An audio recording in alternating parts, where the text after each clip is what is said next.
Hello everybody, welcome back to Kanga TV, home of North Melbourne fans. A little bit of a different setup for today's video. I'm currently away on the Mornington Peninsula, making the most of the final days, stress-free, footy-free of the bye before our round 13 clash against West Coast. For those of you who did watch the preview, thank you so much. It is nice to be back to somewhat regular programming. I feel like the game not being in Melbourne and not going this weekend keeps me a little bit, I don't want to say disconnected from footy and from North, because I think I have a North Melbourne YouTube channel, so I'm always connected and I'm always across as much North ball as I can be, but I still kind of feel like I'm at arm's length a little bit, but that's okay. I think when Sunday comes, I think we'll all be sort of thrust back into the emotions of footy and be ready and raring to go again. It is Friday evening and I'm filming this. The final team has just been announced. The two changes for our game on Sunday out is Aidan Core with a calf injury and Finbar Maley has been omitted. Coming back to the side is Griffin Logue and Robert Hansen Jr. Definitely did not expect to see an RHJ inclusion, but I'm not mad about it. I think from a team structure perspective, it gives us an indication of where we are heading in the second half of the year and potentially the balance that we're going to go with for the second half of the year. I think in the first half of the year, we did explore two significant options up forward. Obviously, the two-prong forward line and then the three-prong forward line with the introduction of Finbar over the past month of footy. Offensively, we were scoring more with a two-prong forward line. However, defensively, we looked better when we had a three-prong forward line. I don't know if it's a coincidence, if it's a timing thing, what it was, but I think maybe now the team defense as a whole is better and a lot more solid, so we can drop back to two key forwards and hopefully be able to generate a little bit more of a score, especially with Paul Curtis back in the side. He only kicked one goal against Collingwood, but maybe it was just him getting back into the swing of things, and hopefully we'll see him back to his best. We know he can deliver on Sunday afternoon. Cam Zurhaar is fit and firing. He's had a really, really good month of footy. Nick Larkey hopefully will be fit and firing, ready to go again, and Jack Darling down there obviously as well. I guess Jack Darling is the only person who is significantly disadvantaged by the two-prong forward line. It means that we do have to play him in the ruck as a second ruck. We don't really have another option, and I do feel, and the numbers will reflect this, that his best footy is when he is 100% in the forward line. I think for North as a whole as well, that's when our team plays the best footy, is when Darling is in the forward line 100% of the time. I don't think there's any secret to that. He is really just there to give Sherry a break, and it more just opens up a bit of a gaping hole in our forward line. It'd be interesting to see if we could find a way to rest Sherry forward while we make that change, just for the structural purposes. But look, there's nothing to be found out. We already know this information. It's not new information to anybody. Jack Darling does fine in the ruck. If anything, it's just not ideal for our game, but I don't mind us going with it. I would have liked to have seen how we looked with a genuine second ruck in the side with Bryn Teakle, but maybe he hasn't done enough to warrant a spot for selection.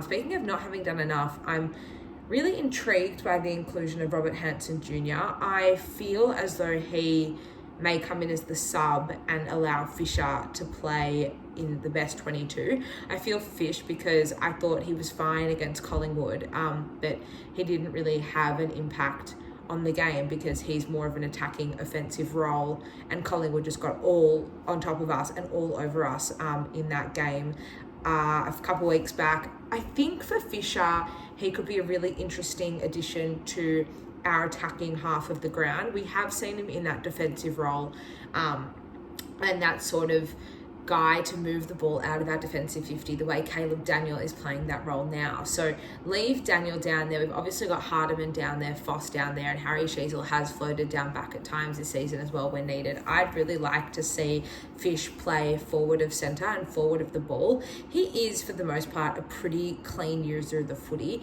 especially by foot, so it would be really good to see, and he did play that role against Collingwood a couple of weeks back, and he had 6 touches. His numbers were pretty good in just a quarter of footy. So it'd be interesting to see how we can adapt him and include him into the game, hopefully over 4 quarters, and potentially be a really, really nice option delivering the ball inside the forward 50. Maybe that's where Darling will get a little bit of relief. We have seen Darling push up the ground with Finbar staying in the forward 50, so maybe it's Fisher being the one to present more at the footy and to move the ball into the forward 50, and then Darling can spend more time in that forward 50.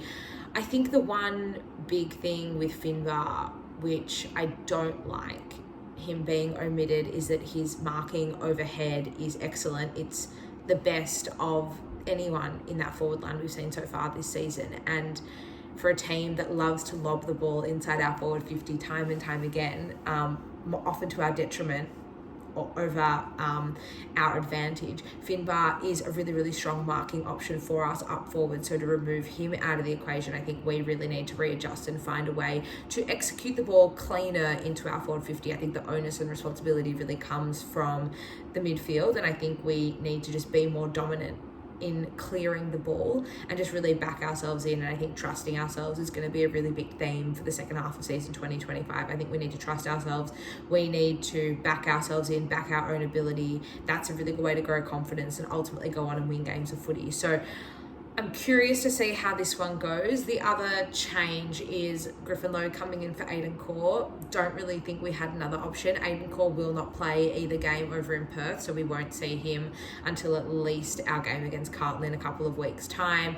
He's got a calf injury, and clearly they just don't think it's worth risking him. So Griffin Logue, albeit maybe hasn't deserved the call-up, is the guy that we are sending over to WA. I think it's going to be interesting to see if he can find a way to respond. Often the best players, they respond when they are under pressure in the senior side, and I don't think this is a gift for Logue. I think he is only coming into the side because of Corr. I don't think Corr would have been dropped if he wasn't injured.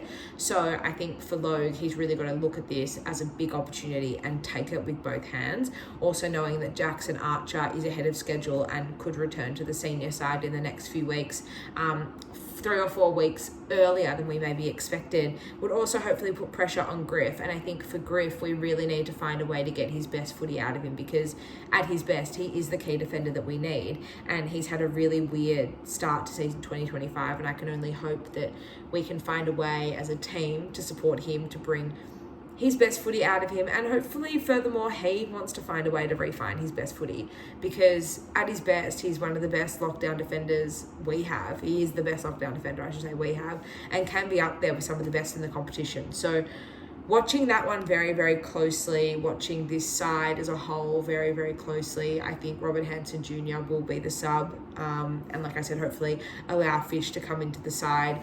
I just think we need to start the second half of the season off with a bang. We have to win this game, and I did say this in my preview. It's not about us not losing games. It's about us actually taking control and winning games of footy, and no better time to start than against West Coast. They are without a host of stars and big names, so we just have to find a way to take advantage of it. We haven't made the most of our opportunities in game and heading into games often this season, so hopefully this is the time we can turn that around. Some other news from North Melbourne during the week: we've officially hit, I think, over 52,000 members, which is a record-breaking year for North Melbourne. I think the support that the fans continuously show the club, I think this year I've noticed it in particular at games. Our crowd numbers have been really, really strong in the first half of 2025, and there's no better way to see improvement unfold in front of your eyes than actually at the ground and at the games week in, week out. I'm so proud to be a North Melbourne supporter, and I know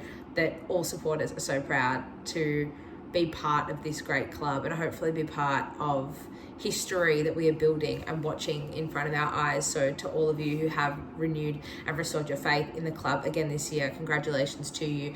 For those who do come to games, when they are in Melbourne or in your home state, or whether you travel, whatever you do, bravo to you all. I think it's a massive effort for this club as a whole, and I think it really just symbolises that we are in the right direction and we are moving towards better days. Hopefully for this football club. The other piece of news is Josh Goda has signed a contract extension.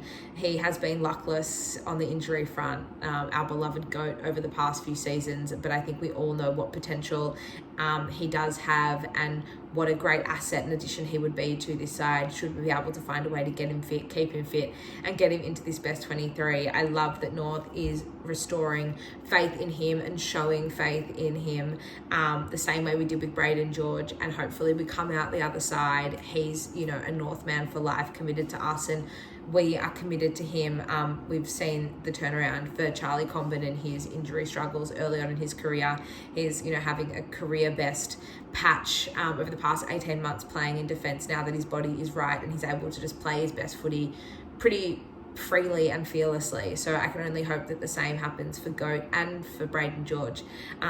If it's not towards the end of this season, then it is in years to come. So that's pretty much all the news from North HQ over the past sort of 24 to 48 hours. There are definitely some names that have been floated as potentials in this side for the West Coast game. Cooper Harvey probably stiff to not get a game. He was one who I thought deserved a shot. Just based on what he has given in the VFL over the past few weeks. Will Phil's another one. I mean, he wasn't even in the squad, which I think is quite outrageous. I don't know if there's a world where Will Phil plays for North Melbourne again, if I'm being completely honest. We maybe criticised him for being too one-dimensional and being strictly a defensive midfielder. He has a 35 touch outing against Collingwood in the VFL a couple of weeks ago, and that still isn't enough. So I don't really know at this stage, unless it's through injury, if we will see him again this season, if not ever. I don't want to put that idea on the table, and I would hope that, like I said, we'd find a way and he would find a way to break into our side, but it looks increasingly unlikely at this stage as the weeks go on. Harvey, I would hope that there is an opportunity for him at some point this season, but we do have Geordie Payne also waiting in the wings for a debut, and we also have Zach Banch, who I think has shown some really strong form in the VFL in the first half of the year, and I think would be silly to not give him an opportunity at some point this year if he's ready and raring to go. Only a 6-month contract, and a lot of these guys are coming towards the end of their contracts at the end of the year, so we have to make some tough decisions. And that was the only thing with Finbar. I thought maybe we had dropped him to give someone like Teakle a go, as he's one of these guys who's out of contract at the end of the year, but we've opted not to. We're going to go with Robert Hanson Jr. and we back him in and see how he goes. I think at this stage we can say all we want and have any opinion in the world, but really it's up to the guys making the decisions at the top, and we just need to go with it and hope for the best, hope for a win. Hopefully you guys enjoy what's left of your footy free bye weekend. I'm really looking forward to Sunday. How do you feel about the team changes? How are you feeling ahead of Sunday's game? Leave all your thoughts in the comments below. I was due to be on the True Footy live stream this weekend, but unfortunately I've had to take a brain check. It's looking likely I will do that for the Fremantle game, but I will keep you all posted. I will be at home with my family watching the game as my favourite way to watch the footy, and then I'll be sure to check in with all of you guys on Sunday evening and again on Monday for the review. Have a lovely, like I said, rest and relaxation and little period without footy, but I know it's felt like been an eternity since I've watched North, and I'm very much looking forward to Sunday, and I'm sure you guys are as well. I will see you all after that. I'll see you all after the game. Look after yourselves and go Roos.